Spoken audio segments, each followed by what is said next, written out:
Hi అండి. నమస్తే. Welcome to Puttadibomma vlogs. ఈరోజైతే శ్రీనాథ్ మేళా చేసుకుంటున్నాను. దానికి కావాల్సిన సామాన్లయితే ముందు రెడీగా పెట్టుకున్నానండి నేను. పసుపు, కుంకాలు, బరినైతే దీపారాధనలు, చెంబులు, కలసాలు అన్నీ రెడీగా పెట్టుకున్నాను. ఇక్కడ ఇవన్నీ రెడీగా పెట్టుకున్నాను. అక్కడైతే ప్రసాదం కూడా రెడీ చేసుకుని పెట్టుకున్నాను. పూజ చేస్తున్నామంటే ముందు వినాయకుడి పర్మిషన్ ఉండాలి కదండి. వినాయకుడి పర్మిషన్ లేకుండా ఏ పూజ చెయ్యం కదా. వినాయకుడిని వామభాగంలో పెట్టుకోవాలండి స్వామివారికి. అంటే స్వామివారికి ఎడం వైపు పెట్టుకోవాలండి. పసుపు గణపతిని కూడా పెట్టుకుని మనం ముందుగా వినాయకుడి పూజ చేసుకోవాలి. గణపతిని పూజించిన తర్వాత కలసాల దీన్ని రెడీ చేసుకోవాలి. అసలు ముందుగా త్రినాథ మేళాకి కావాల్సిన సామాగ్రి ఏంటో చెప్తాను. ఒక పీట, ఒక ఫోటో, స్వామివారి ఫోటో ఉండాలండి. తర్వాత 3 చెంబులు, 3 దీపారాధనలు విడివిడిగా పూజ చేయాలన్నమాట. స్వామివారికి, త్రిమూర్తులు ముగ్గురికి, బ్రహ్మ, విష్ణు, మహేశ్వరులకి. ముందుగా నేలను శుభ్రం చేసి ముగ్గు వేసుకుని పీట పెట్టుకుని దానిపై ఒక వస్త్రం పరిచి కొంచెం బియ్యం కానీ ధాన్యం కానీ పోసుకుని దానిపైన ఒక ఫోటో పెట్టి కలసాలు పెట్టుకోవాలండి. 3 చెంబులు పెట్టుకుని ప్రతి చెంబుకు బొట్లు పెట్టుకోవాలి. ఏంటంటే నానసొద్ద అంటారు కదా, ఆ సొద్దను తడిపి చెంబులకి బొట్లు పెట్టుకోవాలండి. కుంకుమ గంధంతో అలంకరించుకోవాలి. ఆ పీట పైన త్రిమూర్తుల ఫోటో అయితే ఖచ్చితంగా పెట్టుకోవాలి. పువ్వులతో ఆ ఫోటోని అలంకరించుకోవాలి. గంధము, కుంకుమలతో బొట్టు పెట్టి మనకు ఉన్న పువ్వులతో మాల కట్టి స్వామివారి ఫోటోకి వేసుకోవాలి. ఇప్పుడు 3 చెంబులు అయితే పెడతాం కదా. గణపతి పూజ అయిన తర్వాత 3 చెంబుల్లోని సగంకి పైగా నీళ్ళు వేసుకుని మనకు రాగి పైసలు ఉంటే రాగి పైసలు, పచ్చకర్పూరం, పసుపు, కుంకుమ, అక్షింతలు, పువ్వులు, తులసి దళం, మారేడు దళం ఇలాంటివి వేసుకుని మామిడి ఆకులు ఉంటే మామిడి ఆకులు కూడా పెట్టి దానిపై పసుపు కుంకుమలతో అలంకరించి బొట్లు పెట్టిన కొబ్బరికాయని పెట్టుకోవాలి. ఈ 3 చెంబుల పైన 3 కొబ్బరికాయలు పెట్టి స్వామివారి ముగ్గురు ప్రతిమలు అన్నమాట. స్వామివారి ముగ్గురిని ఆహ్వానించుకోవాలి. ఈ పైన మనం పంచగుడ్డలు ఉంటాయి కదండి, పంచక్లాతులు లేదా కోరా ముక్క అని చెప్పేసి అంటారు. ఆ క్లాత్ కూడా తెచ్చుకుని పసుపులో ముంచి ఆరబెట్టుకుని ఈ కొబ్బరికాయల పైన అలంకరణ చేసుకోవాలి. అంటే స్వామివారికి తుండు వేస్తారు కదా, మెల్లో తువాళ్ళు వేస్తారు కదా, ఆడవాళ్ళకు చీర జాకెట్ ముక్కలు ఎలా పెడతారో అలా అన్నమాట.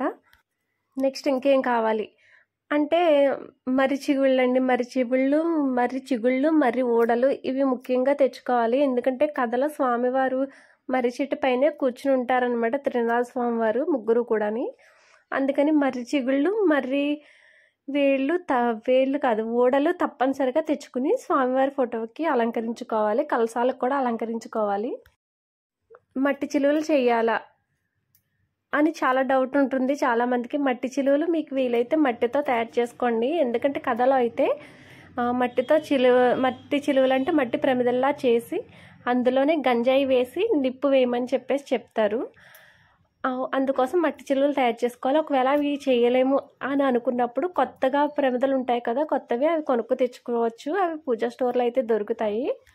తర్వాత గంజాయి అండి. ఈ పూజకి గంజాయి ప్రాధాన్యత ఎక్కువగా ఉంటుంది. అది మనకైతే ఇప్పుడు దొరకడం కష్టం. ట్రై చేస్తే పూజా స్టోర్స్లో దొరకొచ్చేమో. నాకు ఇప్పుడు కొద్దిగా ఎప్పుడో ఇంతకుముందు చేసుకున్నప్పుడు చాలా సంవత్సరాల క్రితం దాచుకుంటే అది ఉందని చెప్పేసి దాంతో చేసుకున్నాను. ఇంకా స్వామివారికి ప్రసాదం ఏం పెట్టాలి అనే విషయానికి వస్తే చలివిడి, వడపప్పు, పానకం అండి.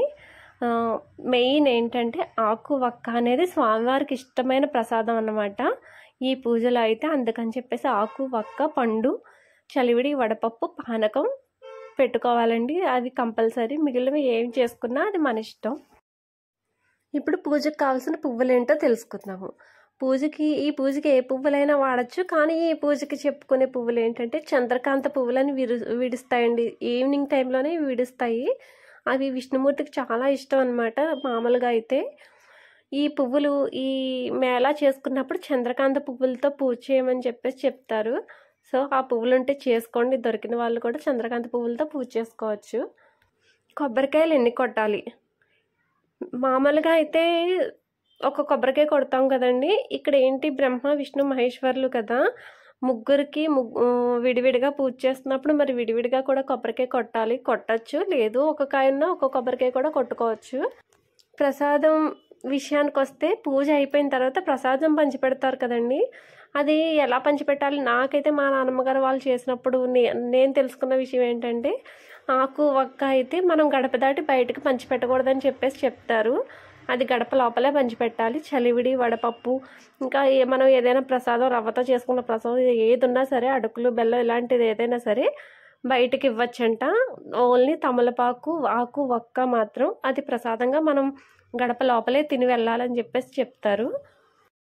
మర్రి చిగుళ్ళు, మర్రి ఓడులు దొరికితే మటుకు అవి అలంకరించుకుని చేసుకోండి. గంజాయి అంటారా, అవి ఇప్పుడు ఈ కాలంలో దొరకడం కష్టం కాబట్టి మనకు మనస్ఫూర్తిగా చేసుకోవాలే కానీ ఏదైనా సరే మన స్వామివారికి మనస్ఫూర్తిగా అర్పించాలి. గంజాయి లేకపోయినా స్కిప్ చేయండి. నార్మల్గా కూడా త్రినాథ మేళ చేసుకోవచ్చు ఈ విధంగా గంజాయి లేకపోయినా సరే. ఈ పూజ చేసినప్పుడు మనం ముందు గణపతి పూజ చేసిన తర్వాత స్వామివారిని ఆవాహన చేయడం, అష్టోత్తరం చదువుతాం కదా, అష్టోత్తరం కూడా చదివేసిన తర్వాత మనకు నచ్చిన శ్లోకాలు చదువుకుని స్వామివారికి నైవేద్యం సమర్పించేయాలి. ఆ తర్వాత కథ చదవడం స్టార్ట్ చేసుకోవాలండి. ఇక్కడ పూజ జరుగుతుంది. ఈలోపు ఏంటంటే పిల్లలు అది వచ్చారనమాట. పూజ చూడడానికి రమ్మంటే పిల్లలు అదిని ఆ సందడి పక్కనేమో ఆ సందడి జరుగుతూ ఉంది. పిల్లలు ఉంటే ఆ సందడి వేరు కదండి. అక్కడ చూడండి చక్కగా ఆడుకుంటున్నారు పిల్లలు.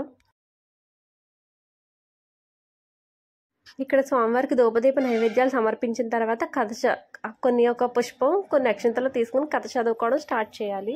ముందుగా గణపతి పూజ చేసి తర్వాత త్రినాథ స్వామివారిని ఆవాహన చేసి ధూపదీప నైవేద్యాలు సమర్పించి కథ అష్టోత్తరం పూర్తయిన తర్వాత నైవేద్యం సమర్పించి కథ చదువుకున్న తర్వాత స్వామివారికి టెంకాయ కొట్టి హారతి ఇవ్వడంతో పూజ అయితే పూర్తవుతుందండి. త్రినాథ మేళ ఇలాగా ఒక మేళ పూర్తయినట్టు.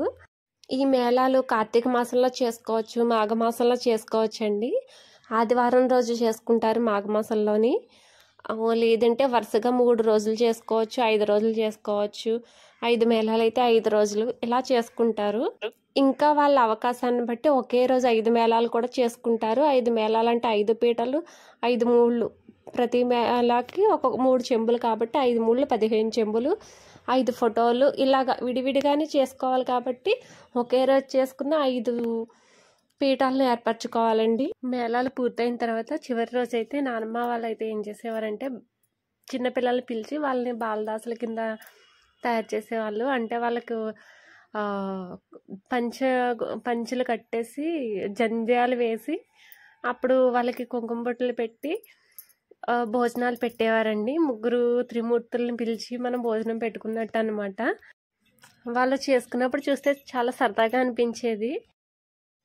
నాకు కూడా అలా పెట్టుకోవాలనిపించి ఇంకా పిల్లల్ని రమ్మని అలా పెట్టుకున్నాను. చాలా సంతృప్తికరంగా అనిపించింది.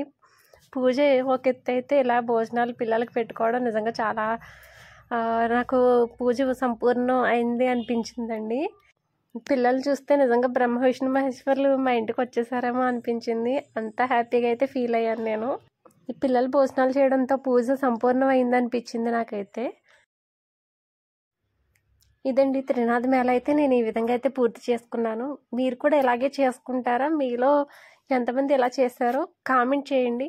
నేను ఎలా చేశానో కూడా కామెంట్ పెట్టండి. నచ్చితే లైక్ చేసి షేర్ చేయండి. మరిన్ని వీడియోల కోసం మా ఛానల్ను సబ్స్క్రైబ్ చేయడం మాత్రం మర్చిపోవద్దు. Thanks for watching.